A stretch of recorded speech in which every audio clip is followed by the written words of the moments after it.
कई दिनों से लगातार इको गार्डन में धरना प्रदर्शन दे रहे हैं, वो अपनी कुछ मांगों को लेकर सरकार से गुहार लगा रहे हैं। इसी बीच एक खबर निकल कर आई है कि जो हमारे पंचायत सहायक हैं उनका मानदेय बढ़ाकर 6,000 से बढ़ाकर 17,000 प्लस कर दिया गया है। देखते हैं इसकी क्या है पूरी सच्चाई। क्या वाकई में इन कर्मचारियों का जो मानदेय है वो 17,690 कर दिया गया है? क्या है इसकी पूरी सच्चाई, हम इस वीडियो में समझने वाले हैं, तो आप हमारे इस वीडियो के आखिरी तक जरूर बने रहिएगा। उत्तर प्रदेश के 58,000 से ज्यादा पंचायत सहायकों के लिए इस वक्त एक बहुत बड़ी खबर निकलकर सामने आ रही है। एक तरफ जहां सोशल मीडिया पर पंचायत सहायकों के लिए 17,690 होने का दावा किया जा रहा है, वहीं दूसरी तरफ सरकार की तरफ से मानदेय को 6,000 से बढ़ाकर 9,000 करने का बड़ा प्रस्ताव जो है तैयार कर लिया गया है।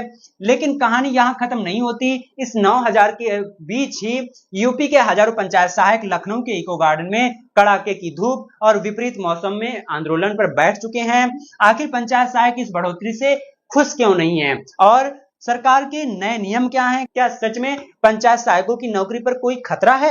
आज के इस वीडियो में हम हर एक पहलू को खोलेंगे और आपको बताएंगे पूरी सच्चाई। वीडियो को अंत तक जरूर देखिएगा ताकि आप समझे कोई भी पॉइंट हो वो आपसे मिस ना हो सके। सबसे पहले यहाँ पर हम बात करेंगे सरकार का नया प्रस्ताव और 9,000 का सच, यानी कि क्या कर्मचारियों का जो मानदेय है वो 17,000 ना होकर 9,000 कर दिया गया है? क्या है पूरी सच्चाई, इसको पहले हम समझ लेते हैं। चलिए सबसे पहले बात करते हैं उस खबर की जो शासन स्तर से आ रही है। मुख्यमंत्री जी की अध्यक्षता में हुई एक उच्च स्तरीय बैठक के बाद पंचायती राज विभाग ने पंचायत सहायकों यानी अकाउंटेंट कम डाटा एंट्री ऑपरेटर्स के लिए नया नीतिगत संशोधन प्रस्ताव तैयार किया है। इस प्रस्ताव के मुताबिक पंचायत सहायकों का वर्तमान मानदेय जो कि 6,000 है उसे बढ़ाकर 9,000 प्रतिमाह करने की तैयारी हो चुकी है। अब आप में से बहुत से लोग सोच रहे होंगे कि इंटरनेट पर तो 17,690 की खबरें चल रही थी, तो उसका क्या हुआ? दोस्तों आपको बता दें कि महज एक अफवाह थी। वह एक अफवाह थी। आधिकारिक तौर पर सरकार के पास केवल 9,000 का ही प्रस्ताव प्रक्रिया में है, जिसे कैबिनेट की मंजूरी मिलना अभी बाकी है। लेकिन इस 3,000 की बढ़ोतरी के साथ साथ सरकार कुछ कड़े नियमों को लेकर भी आ रही है। यानी कि जो सोशल मीडिया पर खबर फैल रही है कि हमारे पंचायत सहायकों का मानदेय 17,690 कर दिया गया है, वो पूरी तरीके से अफवाह है। कर्मचारियों का जो मानदेय वो 3,000 बढ़ाया गया है, यानी कि अभी तक कर्मचारियों को मात्र 6,000 रुपए मिल रहे थे, अब इसमें 3,000 की बढ़ोतरी कर इन कर्मचारियों को 9,000 करने की बात कही गई है।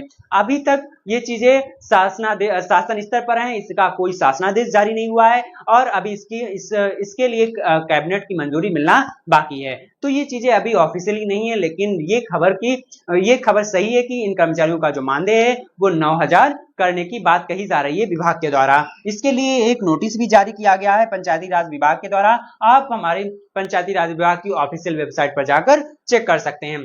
अब यहाँ पर कुछ नए नियम भी जोड़े जा रहे हैं, यानी कि सैलरी बढ़ाई जा रही है। इसके साथ साथ विभाग के द्वारा कुछ नए नियम भी जोड़े जा रहे हैं। सबसे पहले यहाँ पर बात निकल कर आ रही है कि ओ लेवल कंप्यूटर सर्टिफिकेट और उम्र में छूट, यानी कि कर्मचारियों को अब कंप्यूटर दक्षता की जो एलिजिबिलिटी है उसको भी पूरा करना होगा और इन कर्मचारियों को उम्र में भी छूट दी जाएगी। यानी कि सरकार सिर्फ मानदेय नहीं बढ़ा रही बल्कि काम की गुणवत्ता को भी सुधारना चाहती है। इस नए प्रस्ताव में यह साफ कहा गया है कि भविष्य में पंचायत सहायकों के लिए ओ लेवल या उससे समकक्ष कोई उच्च कंप्यूटर प्रमाण पत्र होना अनिवार्य किया जा सकता है। यानी कि जो पंचायत सहायक नियुक्त हैं उनके पास ओ लेवल या उसके समकक्ष प्रमाण पत्र होना चाहिए ताकि इसको भविष्य में कभी भी लागू किया जा सके। जो भी नए नियम आ रहे हैं, जो भी नए टेक्निक्स आ रही हैं, उसके लिए ये सभी कर्मचारी परिपक्व होते दिखाई दें, इसीलिए इस नए नियम को जोड़ा जा रहा है। यानी जो लोग इस पद पर बने रहना चाहते हैं उन्हें अपनी कंप्यूटर दक्षता साबित करनी होगी। हालांकि इसमें पंचायत सहायकों के लिए एक अच्छी खबर भी है।